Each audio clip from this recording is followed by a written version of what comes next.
அரிசி பருப்பு சாதம் இது வேறு மெத்தட். ஒரு முறை இது மாதிரி செஞ்சு பாருங்கள்.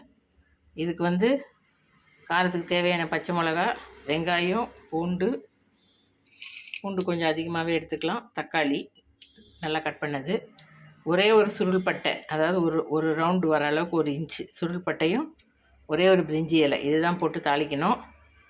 இதோட மஞ்சத்தூள், உப்பு போட்டு இதை பாருங்கள், அரிசி பருப்பு சம அளவு மிக்ஸ் பண்ணது, பருப்பு மிக்ஸ் பண்ணது, இதை போட்டு வேக வச்சு எடுத்துடணும். இதெல்லாம் போட்டு நல்லா வதங்கினதும் இந்த அரிசி பருப்பு போட்டு திட்டமாக தண்ணி வச்சு எடுத்துக்கணும்.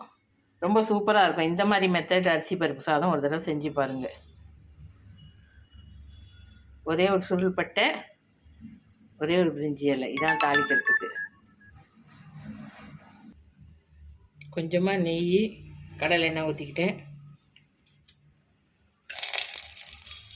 பட்டை போட்டாச்சு, பிரிஞ்சி இலை போட்டாச்சு. காரத்துக்கு தேவையான பச்சை மிளகாய் நீங்கள் போட்டுக்கணும்.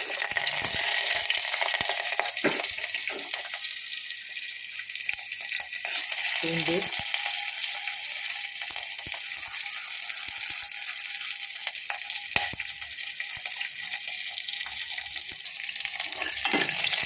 கொஞ்சமாக ஊற்றினா போதும் எண்ணெய். அதுக்கு பூண்டு கொஞ்சம் வதங்கிடுச்சு. வெங்காயம்,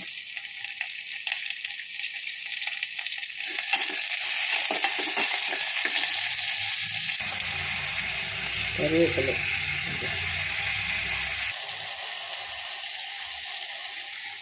இது மஞ்சத்தூள்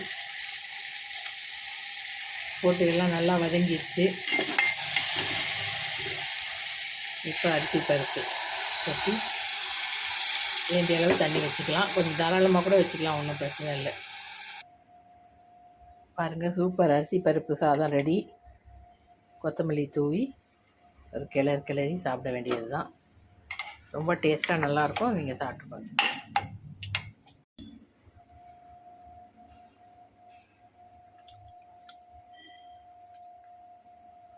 செம்மையாக இருக்குங்க. இதே மாதிரி செஞ்சு பாருங்கள். இது கொஞ்சம் டிஃப்ரெண்ட்டாக இருக்கும். கோயம்புத்தூர் அரிசி பருப்பு சாதத்தை விட இது கொஞ்சம் வித்தியாசமாக இருக்கும்.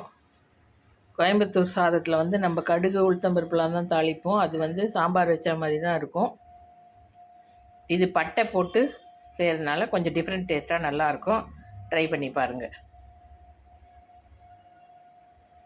மறக்காமல் சேனலை சப்ஸ்கிரைப் பண்ணிவிடுங்க. வணக்கம்.